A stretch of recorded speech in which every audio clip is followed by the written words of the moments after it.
What's your caught in a NSFW situation at work?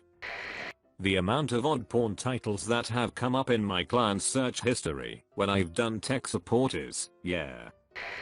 I caught a couple of married co-workers going it in the parking lot. They're married, just not to each other. I was a janitor in college dorms. I worked with this 160-something dude with bad legs. One day my supervisor walked in on him pants down jacking it in the janitor closet. The way he tells it, they both locked eyes, then he just turned around and left. I work nights in the reception at a small hotel. Once this older guy came down with his laptop and requested help because he couldn't make his porn work. So I had to update the guy's flash player to make his Filipino porn work. It was a bit awkward, but I'm not gonna deny some old guy his porn. So I fixed his computer and the dude was happy. Walked into the bathroom to see two male co-workers looking at one of their crotches and saying, "Yeah, I'm taking you to the hospital right now." Turns out that the guy being examined was special needs and needed help knowing if he needed medical attention for a nasty skin rash. Turns out that it was just heat rash from wearing really hot clothing during the summer.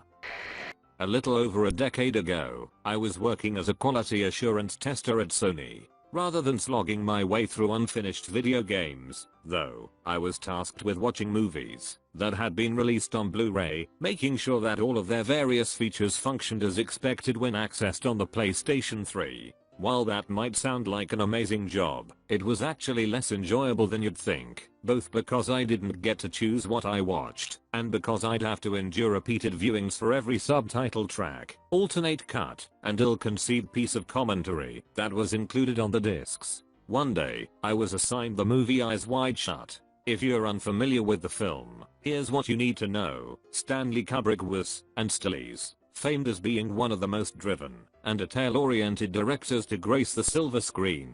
If anyone else had made Eyes Wide Shut, though, critics likely would have decried it as a filmmaker's excuse to surround themselves with dozens of naked women. There's a scene, for example, that's literally just Tom Cruise walking through a graphic orgy. Each person involved is wearing a mask, but nothing else. Anyway, as with any of the films that I was assigned, I had to watch this 1.5 dozen times, at the very least, and given that my desk wasn't the most private of locations, my screen was completely visible to anyone who might happen to pass by. Word quickly got around that I was watching pornography, which prompted my supervisor to approach me from behind. "Max, what are you doing?"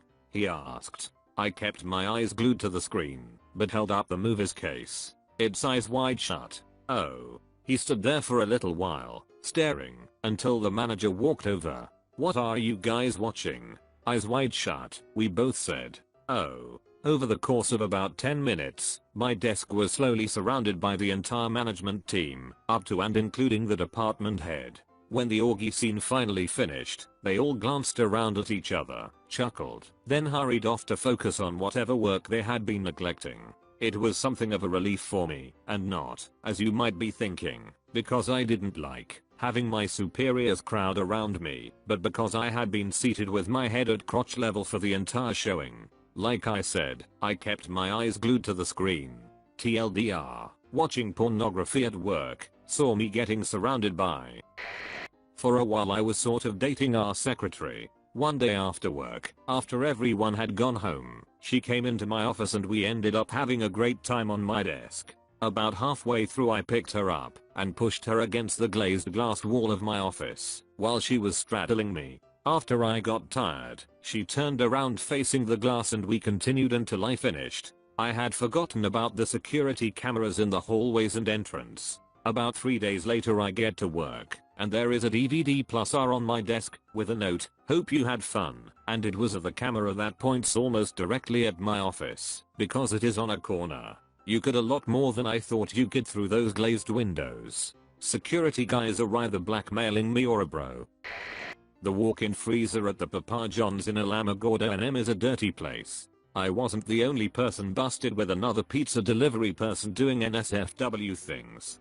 But the Domino's freezer in that town isn't any cleaner. Edit. Okay, so the story of this is, One of the weather forecasters at Holloman AFB met the manager of the PJs one night at a bar and ended up with a job as a delivery driver while he delivered something else to the manager on the side. We were all pretty poor in the weather shop and the shop manager okayed it, so more of us got hired delivering when we weren't forecasting. One of the delivery girls was really hot and liked me too, so that became a thing. One night, the manager and her BF were closing the shop and my GF and I were just about to get off shift. We got back from different deliveries at the same time and got ourselves all worked up in the parking lot before we went inside to cash out.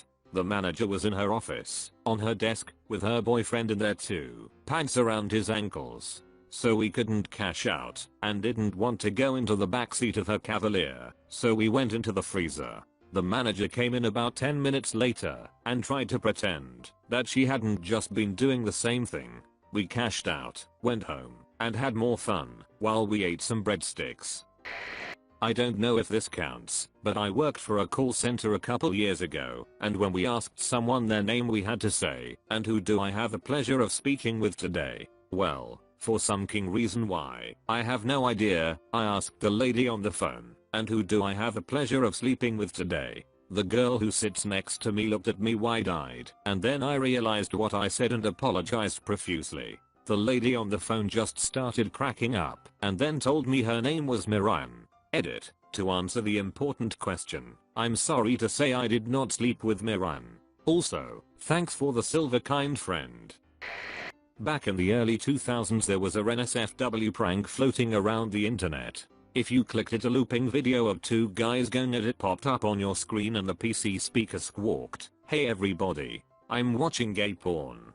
That wasn't the worst of it. If you tried to close the browser it spawned two more and kept spawning more. If you closed those, I worked in it and thought it was a hilarious prank, so I sent it to my supervisor in an email titled, "Important System Update." We always played practical jokes on each other and this would have just been par for the course. Only problem is he thought it was legit and sent it to the whole floor. My horror when only a few moments later I hear it playing on one PC, then another. Almost everyone in the office had clicked the link. People panicked, turned off their systems, losing all their work. It was a huge show. Believe it or not, I never got fired and actually got promoted a year later. Not me, but a past co-worker, we'll call him Bob Smith. He had logged into a shared computer in our lab one day and he pulled up Outlook and then turned around to do something with his phone while Outlook loaded. Well, let me tell you, our corporate mail filter failed that day. I walk in to see Bob turned away from the screen, and on the screen, in the Outlook preview pane, nearly full screened, was an email. In huge letter, "Bob Smith, are you getting enough big black dick?" And of course, this lovely email was accompanied by a picture showing exactly what they were talking about, just in case you were unsure. I try to suppress a laugh and just say to him, "Well, Bob, are you?" He looked at me, "Am I what? What are you talking about?" I point to the screen. He can't hit that delete button fast enough. The words "well, are you," with no further context for anyone else overhearing, became a running joke between us. Used to be a lifeguard and decided to take a break to walk the dog in the bathroom. Only had some family bathrooms, not really any men or women designated areas. So I sit down and whip out the old mobile device and start yanking the chain, when all of a sudden the door begins to open up and a younger dad who doesn't know how to knock, my fault I didn't lock it, decides that he is gonna walk right in. He then looks at me as I've got my dick in one hand and my phone in the other, and turns to his wife, who couldn't see me, and says, "Let's not use this one, it's pretty dirty." He backed out and closed the door. I have never felt so relieved, but so traumatized and a little mad. Mostly because he called me dirty lol. At my last job, there was this deaf guy who was nonverbal. The company brought in an ASL translator for every meeting, which was the only time you could really interact with him face to face. Honestly a stand-up guy though. One day I'm in the washroom taking a dump, and I hear something strange in the stall next to me. The steady schlick schlick schlick of someone jerking off. Then some grunting. So I finished up quick and left the washroom. It was just me and the masturbator in there. I checked his shoes, then stood outside and pretended to be on the phone. Turns out it was the deaf guy. I just smiled and waved when I saw him. From then on, I noticed that he went to the washroom for a suspiciously long time every day. I guess nobody told him that masturbating makes noise. Telling my friend's story, with her permission of course. My friend had a big interview this day. She studied nutrition in college and was interviewing with a hospital in Boston to work on their dietetics team. She went to the interview and met with the hospital worker, sat down and chatted for a bit. It was going well, so the interviewer asked if she wanted a tour of the area of the hospital she would be working in. She agreed, and the hospital was beautiful, but the interviewer seemed a bit awkward during the tour. She figured this was their way of politely ending the interview when they weren't interested, and tried to brush the awkwardness off and compensate by being more energetic, which only seemed to make the interviewer even more awkward. Finally, at the end of the tour, when she was leaving, the interviewer admitted that she had a lovely sweater, but there was a lacy black thong stuck to her back from static. She had been parading around the hospital trying to talk herself up, all the while walking around with a thong, displayed for all to see. Needless to say, she didn't end up working there, and to this day jokes about how, if she's ever dying, and we need to send her to a hospital, how she'd rather die than be admitted there. Only got caught peripherally in this one. One of my IT guys assigned to one of our regional offices kept getting help requests from one clerical, and most of the problems were questionable at best. She obviously just wanted to see him. One day he gets a call and goes up to her cubicle and she's standing there with her pants off. He backed out of that, put her on his do not respond list until things could get straightened out, and then called me for help, since nothing he had done was working. Since she wasn't my employee, I picked up the phone and called the regional director. The initial contact was something like, "Hi, regional, first name basis, you know, I've always supported casual Fridays, but don't you think no pants Fridays are a little too much?" Later edit. 1. Makes no difference what the woman looked like, or the guy for that matter. Knowing the guy in question, he would have been deeply offended and upset whether she was Miss Universe or Godzilla's spawn.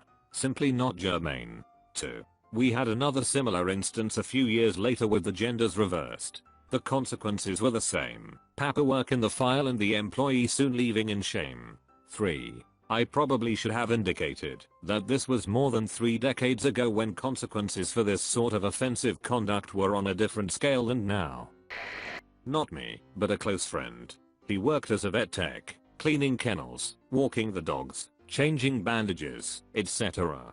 He was good friends with the boss lady and she would bring her shepherd mix pups to stay in the kennel some weekends, especially if she was out of town or busy. One Sunday morning he ran up to take care of the animals and the pups were there. They loved to play, so after cleaning and caring for the other animals, he went into their run and was tossing the ball and roughhousing with these 2 dogs. One dog jumped on him from behind and its paw slid into his front pocket, pulling down his pants. Right at this moment, with his pants around his ankles, one dog in front waiting, and the other behind him, he realized that maybe today was not the day to go commando, especially as his boss walks in at that precise moment to see him, with her beloved puppas, hanging out in all his glory. He called me when he got home laughing and crying. His boss simply took the dogs and walked out without saying a word. Fortunately, it wasn't a rom-com movie, so he was able to explain the next day. Her only comment was, "Let's remember to wear underwear from now on, okay?"